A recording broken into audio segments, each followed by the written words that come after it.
घुसा चला आ रहा है गरीब, निकल जा यहाँ से। मैं प्रधानमंत्री की जगह आज लाल किले पर भाषण देना चाहता हूँ सर। बेटा ये लाल किला है, तेरे बाप का घर नहीं है। निकालो इस खिलाड़ी को बाहर तक, पीएम के आने का टाइम होने ही वाला है। ये बात 26 जनवरी 2026 की थी। पूरे देश में गणतंत्र दिवस की तैयारियां जोरों पर थीं। दिल्ली के लाल किले पर हर साल की तरह एक भव्य समारोह आयोजित होने वाला था, जिसमें प्रधानमंत्री, राष्ट्रपति और देश विदेश के मेहमान शामिल होंगे। इस बार एक खास कार्यक्रम रखा गया था। एक ग्रामीण स्कूल का बच्चा लाल किले पर मंच से भाषण देगा, जो देश की तरक्की, संस्कृति और युवा सोच को दर्शाएगा। हरियाणा के एक छोटे से गांव धौलपुर के सरकारी स्कूल में भी यही चर्चा थी। स्कूल के प्रिंसिपल सत्य प्रकाश वर्मा और कुछ टीचर्स मिलकर तय कर रहे थे कि किसे लाल किले भेजा जाए, लेकिन असल में ये चयन नहीं बल्कि सौदा था। गांव के सरपंच महेंद्र सिंह का बेटा राहुल सिंह, अमीर, रंगीन कपड़े, महंगे जूते, उसे भेजने की पूरी तैयारी हो चुकी थी। सरपंच ने प्रिंसिपल और टीचर्स को खुश कर दिया था, पैसा, तोहफे और वादे। प्रिंसिपल ने कहा, राहुल सिंह बहुत अच्छा लड़का है, उसकी हिंदी बहुत साफ है, कपड़े भी ढंग के हैं, हाँ स्टेज पे अच्छा दिखेगा।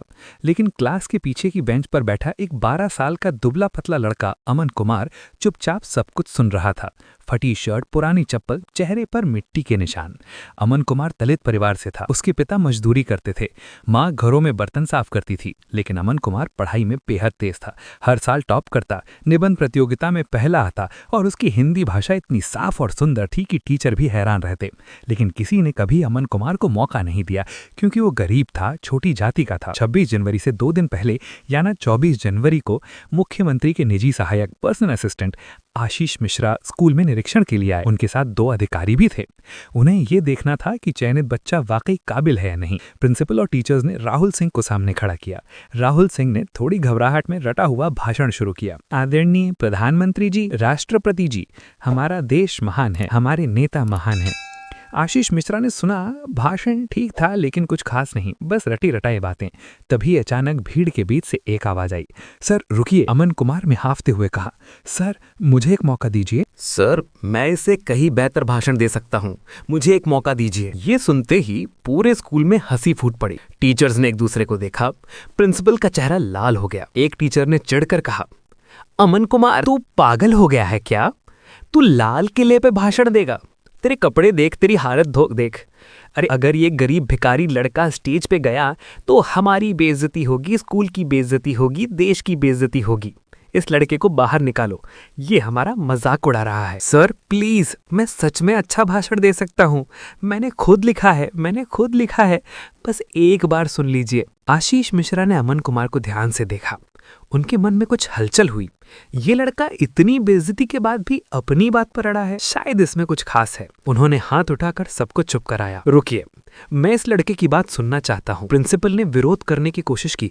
सर ये लड़का बहुत गरीब है, इसकी कोई औकात नहीं। आशीष मिश्रा ने सख्ती से कहा, मुझे औकात से मतलब नहीं, मुझे काबिलियत से मतलब है। अमन कुमार तुम मेरे साथ आओ, मैं तुम्हारा भाषण सुनूंगा। अमन कुमार की आंखों में उम्मीद की चमक आ गई। आशीष मिश्रा उसे एक खाली कमरे में ले गए।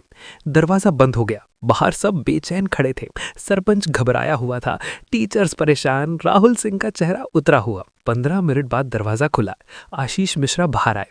उनके चेहरे पर एक अजीब सी गंभीरता थी। उन्होंने माइक उठाया और घोषणा की, 26 जनवरी को लाल किले पर भाषण देने के लिए अमन कुमार को चुना गया है।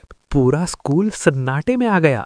आशीष मिश्रा की घोषणा सुनते ही पूरे स्कूल में हड़कंप मच गया।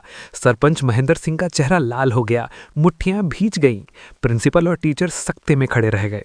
राहुल सिंह के मुंह से बोल ही नहीं निकल रहे थे। सरपंच ने गुस्से में कहा, ये क्या मजाक है? हमने इतना इंतजाम किया, इतने पैसे खर्च किए और आप इस भिखारी लड़के को चुन रहे हैं। आशीष मिश्रा ने शांत लेकिन सख्त आवाज में जवाब दिया, सरपंच साहब, मुझे पैसों से मतलब नहीं, मुझे सिर्फ उस भाषण से मतलब है जो देश के सामने जाएगा।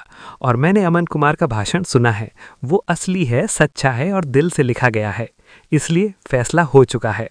एक टीचर ने हिम्मत करके पूछा, सर लेकिन इस लड़के ने आखिर ऐसा क्या लिखा है जो आपको इतना पसंद आया?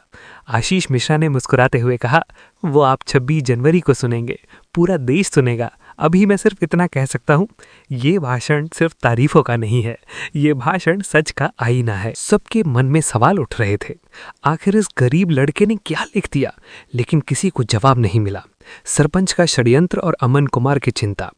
उस रात सरपंच ने प्रिंसिपल और कुछ टीचर्स को अपने घर बुलाया। वो बोला, ये अमन कुमार हमारी इज्जत मिट्टी में मिला देगा, इसे किसी भी तरह रोकना होगा। एक टीचर ने कहा, सरपंच साहब अब तो फैसला हो चुका है, हम कुछ कर नहीं सकते। सरपंच ने व्यंग्य से कहा, कुछ नहीं कर सकते, चलो कम से कम इसे परेशान तो कर सकते हैं ना।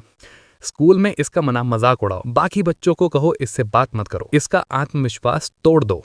अगर ये डरकर खुद पीछे हट गया तो फिर राहुल सिंह को मौका मिल जाएगा। अगले 2 दिन अमन कुमार के लिए बहुत मुश्किल थे। स्कूल में बाकी बच्चे उससे दूर रहने लगे, कुछ उसका मजाक उड़ाते, अरे भिखारी, लाल किले पर क्या बोलेगा, भीख दे दो, तेरे कपड़े देखकर लोग हंसेंगे, पीएम भी हंसेंगे। कुछ टीचर्स भी उसे नजरअंदाज करने लगे, लेकिन अमन कुमार ने हार नहीं मानी। रात को अपने छोटे से घर में मिट्टी के तेल की लालटेन की रोशनी में वो अपना भाषण बार बार पढ़ता, अभ्यास करता। उसकी माँ ने एक दिन पूछा, बेटा तो इतना परेशान क्यों दिख रहा है? अमन कुमार ने कहा, अम्मा, लोग कह रहे हैं कि मैं गरीब हूँ, छोटी जाति का हूँ, इसलिए मुझे मौका नहीं मिलना चाहिए। लेकिन अम्मा, मैं सिर्फ अपनी बात कहना चाहता हूँ, सच कहना चाहता हूँ। माँ ने उसके सिर पर हाथ फेरा, बेटा जो सच बोलता है उसे हमेशा मुश्किलें आती हैं, लेकिन अंत में सच ही जीतता है। तू डर मत, तू हमारे जैसे लाखों गरीबों की आवाज़ है। अमन कुमार की आंखों में नया जोश भर गया। 26 जनवरी की सुबह दिल्ली की यात्रा। 26 जनवरी की सुबह अमन कुमार को एक सरकारी गाड़ी में बिठाकर दिल्ली ले जाया गया। साथ में प्रिंसिपल और एक टीचर भी थे। दोनों चुपचाप बैठे थे, लेकिन मन ही मन परेशान। जब गाड़ी लाल किले के पास पहुंची तो अमन कुमार की सांसें तेज हो गईं। इतनी बड़ी भीड़, इतनी सुरक्षा, इतने कैमरे। उसने सोचा, यहाँ पूरे देश के सामने बोलना है, डरना नहीं है। उसे ग्रीन रूम में ले जाया गया। वहाँ कुछ अधिकारी और आयोजक थे। एक आयोजक ने उसे ऊपर से नीचे तक देखा। तुम्हारे पास कोई अच्छे कपड़े नहीं है क्या? ये फटी शर्ट पहनकर स्टेज पे जाओगे? अमन कुमार ने शांति से कहा, सर मेरे पास यही है, लेकिन मेरे शब्द साफ हैं, मेरे विचार साफ हैं, कपड़ों से ज्यादा ये मायने रखता है। आयोजक चुप हो गया। मंच पर राष्ट्रपति, प्रधानमंत्री और हजारों लोग। दोपहर के समय लाल किले के मुख्य मंच पर राष्ट्रपति, प्रधानमंत्री, मंत्री, सेना के अधिकारी और हजारों लोग बैठे थे। टीवी पर लाइव प्रसारण हो रहा था, करोड़ों लोग देख रहे थे। आयोजक ने घोषणा की, अब मंच पर आ रहे हैं हरियाणा के धौलपुर गांव से सरकारी स्कूल के छात्र अमन कुमार। तालियां बजी। अमन कुमार धीरे धीरे मंच पर चढ़ा। कैमरे उसकी तरफ घूम गए। उसके फटे कपड़े, गहरा रंग, दुबला शरीर, सब ने देखा। कुछ लोगों ने आपस में फुसफुसाया, ये लगता कौन है, कितना गरीब लग रहा है। लेकिन अमन कुमार ने माइक के सामने खड़े होकर एक गहरी सांस ली।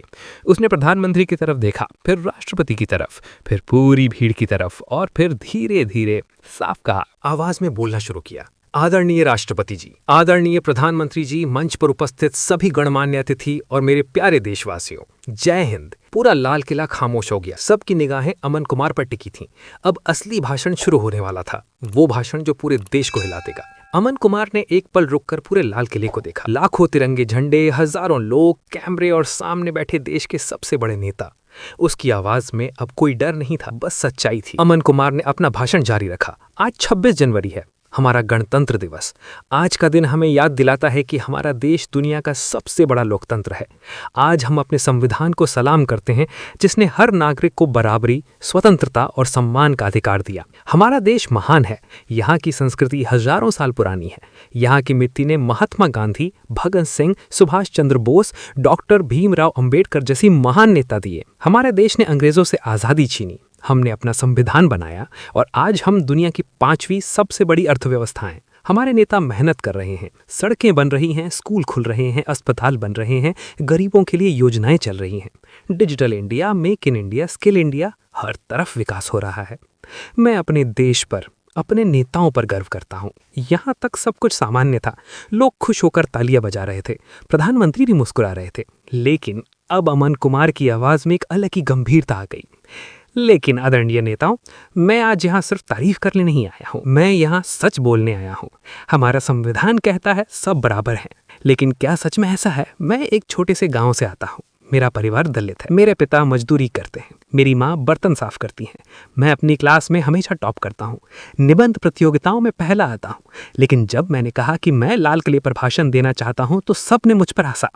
मेरे स्कूल के प्रिंसिपल और टीचर्स ने सरपंच के बेटे को चुना था, क्योंकि उसके पास पैसा था। मुझसे कहा गया, तू गरीब है, भिखारी है, तेरी औकात नहीं।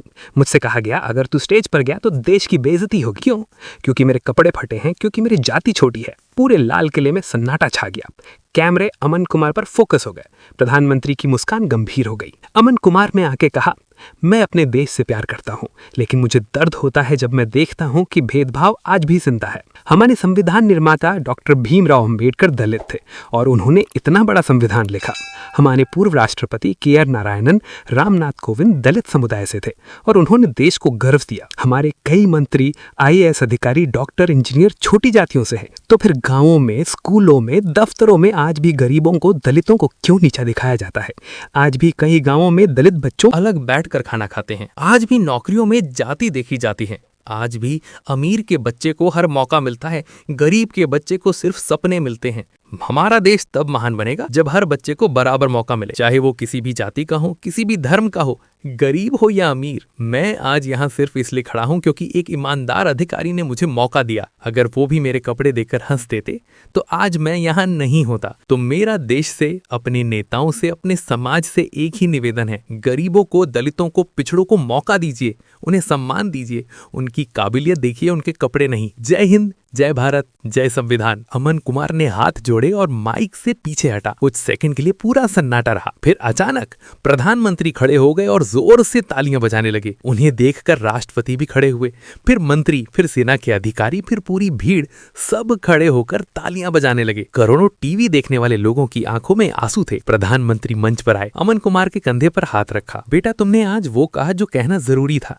तुमने सच का आईना दिखाया। मैं वादा करता हूँ हम इस भेदभाव को खत्म करने के लिए और सख्त कदम उठाएंगे। तुम्हारी आवाज पूरे देश तक पहुंच गई है। राष्ट्रपति ने अमन कुमार को एक विशेष सम्मान पत्र और अवार्ड दिया। उस दिन के बाद अमन कुमार की कहानी हर अखबार में छपी, हर न्यूज चैनल पर दिखाई गई। सोशल मीडिया पर उसकी भाषण के वीडियो वायरल हो गए। लाखों लोगों ने कहा, ये है असली भारत की आवाज। सरपंच, प्रिंसिपल और टीचर्स सब शर्मिंदा थे। सरकार ने उस स्कूल की जांच करवाई और भेदभाव करने वालों पर कार्रवाई हुई और अमन कुमार को पूरी देश से स्कॉलरशिप की ऑफर आए। एक बड़े स्कूल ने उसे मुफ्त में पढ़ाने का मौका दिया, लेकिन अमन कुमार ने कहा, मैं गाँव के स्कूल में ही पढ़ूंगा क्योंकि असली बदलाव गाँव से ही आएगा। दोस्तों, ये कहानी यहीं खत्म होती है। एक गरीब भिखारी समझे जाने वाले लड़के ने साबित कर दिया कि असली ताकत दिखावे में नहीं, सच बोलने की साहस में होती है। अगर इस कहानी ने आपको सोचने पर मजबूर किया हो, अगर आपको लगता है कि हर बच्चे को बराबर मौका मिलना चाहिए, अगर राजू का साहस और उसका भाषण आपके दिल तक पहुंचा हो, तो अभी इस वीडियो को लाइक जरूर करें। कमेंट में लिखें, जय संविधान, जय बराबरी, जय इंसानियत। जो भी इस सोच के साथ है वो यही लिखे। इस कहानी को शेयर करें अपने दोस्तों और परिवार के साथ, ताकि ये संदेश दूर तक पहुंचे कि भेदभाव गलत है और हर इंसान सम्मान के लायक है। ऐसी ही दिल को छू लेने वाली, प्रेरणादायक और समाज को झकझोर देने वाली कहानियों के लिए चैनल को सब्सक्राइब करना बिल्कुल मत भूलिए। अगली कहानी में फिर मिलेंगे, एक नया सबक, एक नई सच्चाई और जिंदगी का एक नया पाठ लेकर। सच्चे रहिए, निडर रहिए, इंसानियत बनाए रखिए। तब तक के लिए ख्याल रखिए। Bye bye.